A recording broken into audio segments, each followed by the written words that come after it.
हुंड्यासाठी आम्ही छळ केला नाही. 40 लाख आमच्याकडे 5 कोटीच्या गाड्या आहेत, तर 40 लाख फॉर्च्युनर आम्ही कशाला मागू. इतकंच नाही तर वैष्णवीच्या नावावर जी काही जमीन होती तिथं सुद्धा आम्ही हक्क सोडपत्र देऊन टाकलं होतं. आम्ही स्वतः वैष्णवीला घरी घेऊन गेलो होतो आणि आम्ही सही दिली असं त्यांचा आरोप होता. त्यामुळे हुंड्यासाठी आम्ही छळ केलाच नाही असं त्यांनी दावा. हुंड्यासाठी छळ केला नाही, तसं काही नाहीये. हुंड्यासाठी छळ केला नाही म्हणता, गाडी मागितली नाही म्हणता. तर मी 5 कोटीच्या गाड्या आहेत त्यांच्याकडे म्हणतात, तर मी ही MG हेक्टर गाडी बुक केलेली आहे. फॉर्च्युनर गाडी घ्यायच्या आधी ही MG हेक्टर गाडी वाकड हायवे रोडला शोरूमला बुक केली. 50,000 रुपये डिपॉझिट केले. त्याचे महिन्यानंतर लग्न आल्यानंतर त्याचे रिफंड पण माझ्या अकाउंटला आले. तर ही त्याची रिसिप्ट MG हेक्टर बुक केली. त्यांनी माझ्याशी वादावादी केली. वादावादी चांगलीच केली. मला त्यावेळेस असं बोलले की ही जर गाडी दिली तर मी ती गाडी सोडून देईन, नाही तर तिथं पेटून देईन. मला गाडी पाहिजे, हीच गाडी पाहिजे, फॉर्च्युनरच गाडी पाहिजे. त्यानंतर मी फॉर्च्युनर गाडी लागणार दिली. दुसरी गोष्ट अशी की तुम्ही जे म्हणता की 5 कोटी 90 लाखाची गाडी, 5 कोटीच्या गाड्या, ऍक्च्युली त्यांच्याकडे गाडी ही एकच आहे. 5 गाड्या नाहीत, 10 गाड्या नाहीत, 5 कोटीचं काही नाही. निव्वळ आणि निव्वळ त्यांच्याकडे एकच फोर्ड गाडी आहे. दुसरी जी काय ती गाडी 90 लाखाची सांगतात, ती गाडी गुचुडे नावाच्या इसमाची मारून जी या ठिकाणची गाडी आहे, हा त्या गाडीचा रिपोर्ट आणि नंबरही झूम करून बघा, तुम्हालाही कळेल की ही गाडी चंद्रकांत राघव गुचडे या नावाने आहे. त्या गाडीला नंबर आहे MH14 KC 3000. त्या गाडीचा नंबर पोलीस स्टेशनला ती लावलेली असेल, ती गाडी चेक करा, तेही बघा. म्हणजे यांच्याकडे कुठलीही गाडी नाहीये, एकच गाडी आहे. आणि ही जी गाडी मी दिलेली आहे तर दिलेली नसून ती माझ्याकडं मागितली गेलेली आहे. माझ्या मुलीला टॉर्चर करून लग्नात उभं राहणार नाही, लग्न मोडून टाकील. आधीच माझ्या मुलीची लग्न 2 ठिकाणी मोडली. त्याच्यातही हे लग्न मला जबरदस्तीने करावं लागलं. त्यातही लग्नाला तयार झालं तर त्यांनी अशी मानसिकता करून ठेवली की माझ्याकडे ह्याची मागणी, सोन्याची मागणी, गाडीची मागणी, चांदीच्या ताटाची मागणी, गौरीची मागणी. अधिक महिन्यात जावायला चांदीचंच ताट पाहिजे, सरासरी ज्याच्या ऐपतीप्रमाणे म्हणा किंवा अनेक गोष्टींच्या कारणाने स्टीलचं देतात, कोण तांब्याचं तामण देतं. माझ्याकडे त्यांनी चांदीची ताटाची मागणी केली, तीही मी पूर्ण केली. तुम्ही आता एक आरोप केला की आधीच माझ्या मुलीची 2 लग्न मोडली होती. ते नेमकं काय झालं होतं, त्यांनी हस्तक्षेप केला होता का त्याच्या? त्या ह्याच्यात मी आता बोलू शकत नाही, कारण ते आता ह्या ज्या गोष्टी आहेत सगळ्या न्यायप्रविष्ट आहे. त्यामुळं अधिक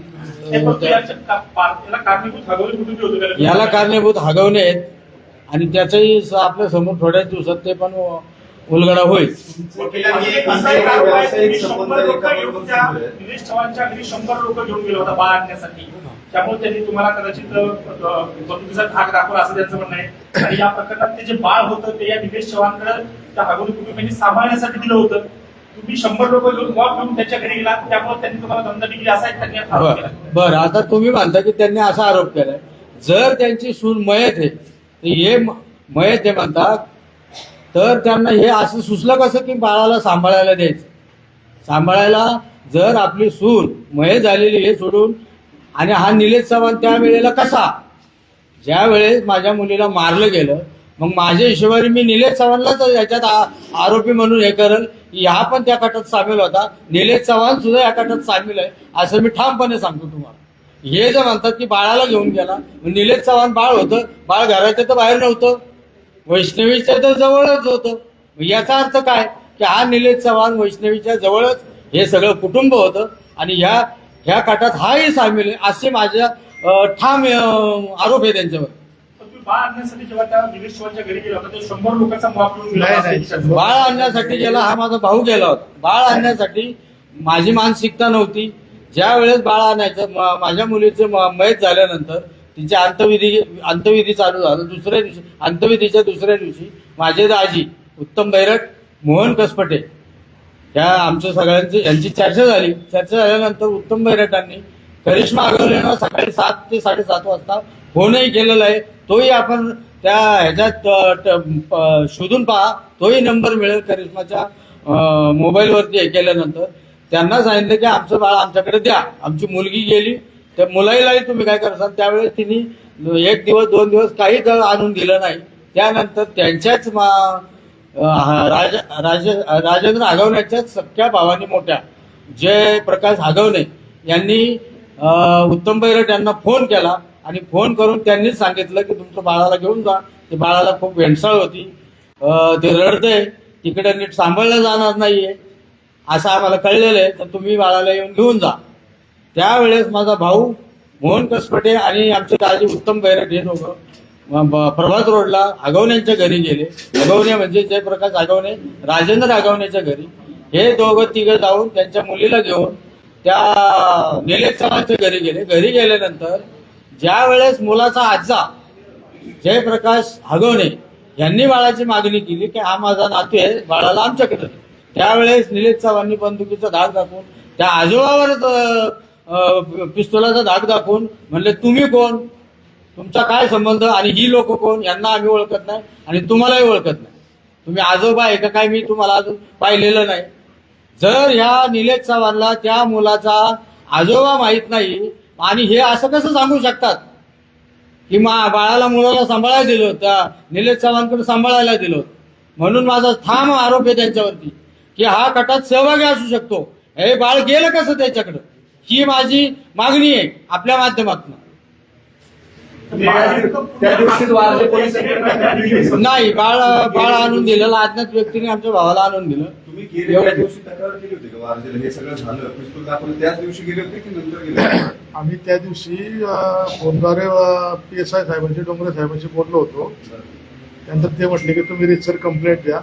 त्यानंतर आम्ही पावता राहिलो रितसर CNC नोंदवलेली आहे. या हगवण्याचं म्हणजे तुमच्या जावयांनी तुमचे काही व्यावसायिक संबंध असलेल्या कुठल्या बांधकाम व्यावसायिकाकडे जाऊन परस्पर पैसे वगैरे मागितले होते असं काही आहे का? हो, त्यांनी मागच्या वेळेला 1-2-4 महिन्यापूर्वी आमच्या भावाकडे 2 कोटी जमीन खरेदीसाठी मागितले. त्यावेळेस जमीन खरेदी झाली माहिती ते आमच्याकडे नाही म्हटल्यानंतर ते बांधकाम व्यावसायिकाकडे गेले. तो आता याचा भाग आहे सगळा, कोर्टाचा भाग आहे. कोर्टाचा भाग आहे. कोर्ट विचारी त्याचे निष्पन्न होईल. आरोपीचे वकील असे म्हणतात की एखाद्या पतीनं 4 फटके मारले म्हणजे काही छळवणूक करू. आता बघा, आपलं प्रसार माध्यम आहे, ही हास्यास्पद गोष्ट आहे, ही गोष्ट हास्यास्पद आहे. ते कायद्याचे तज्ञ काय म्हणले असतील हे तुम्ही समजून घ्यावं की जर 4 फटके मारून 4 थापडा मारून जर एखाद्याचं मयत होत असेल हे तुम्ही ठरवावं, समाजाने ठरवावं. 6 दिवस त्याला मारहाण होत होती आणि त्याला जर त्याचं ते म्हणत असेल की 4 थापडी, तर आता तुम्ही प्रसारमाध्यमाने त्याचा निवाडा करावा. कोर्ट तर करेलच. तुम्ही प्रसार माध्यमांनी ह्याच्यातून आमच्या मुलीला न्याय द्यावा. या संपूर्ण प्रकरणात पोलीस अधिकारी असलेले जालिंदर सुपेकर यांचं नाव सातत्याने येत आहे.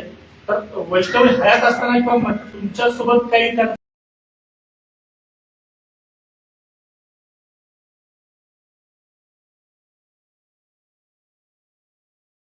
संपर्क झालाय का, तर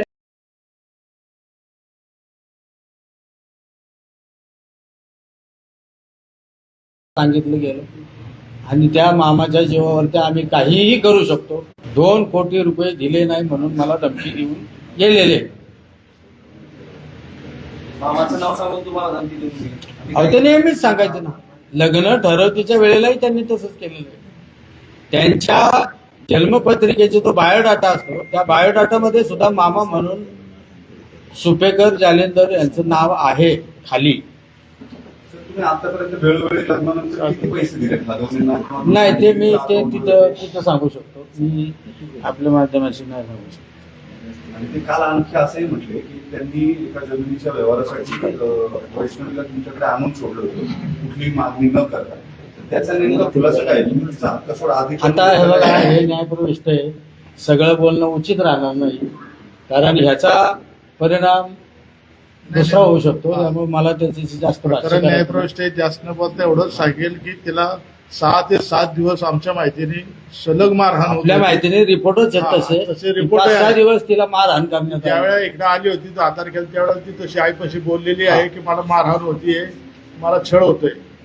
तरी दुसऱ्या दिवशी त्याचा काही ह्याच्यावर 7 वाजता तिला फोन आला आणि तिला जावं लागलं. काल वकिलांनी कोर्टात असा घ्यावा गेला की वैष्णवीची मनोवृत्तीने आत्महत्या करण्याची दिशेने होती, कारण याच्या आधी 2दा तिने अशाच प्रकारे एकदा उंदराचं औषध ते जे काय आहे, केला एकदा धावत्या गाडीतून उडी मारून आत्महत्या करण्याचा प्रयत्न केला, त्यामुळे तिची टेंडन्सी होती अशा प्रकारचं करायचं. आता ती टेंडन्सी होती की नाही होती, आता ते काही आरोप करतील, काही शिंतोडे उडवतील माझ्या मुलीवरती. पण वकील साहेबांना मला कालच्या याच्यावरून एकच सांगायचे की साहेब तुम्ही सुज्ञ आहात, तुम्हाला पण मुलं बाळा असतील. एखाद्याच्या असहाय्य मुलीवरती, ती तर माझी मुलगी गेलीच आहे, माझी मुलगी तर गेलीच आहे, पण तिचा एवढं मेल्यानंतर तिच्यावरती असे वाईट वाईट चिंचोडे उडवू नका. तुम्हालाही मुली असतील नक्की, पण तुम्ही अशा एखाद्या लेकराचं हे नका करू. मला एवढंच सांगायचं या तुमच्या प्रसार माध्यमातून.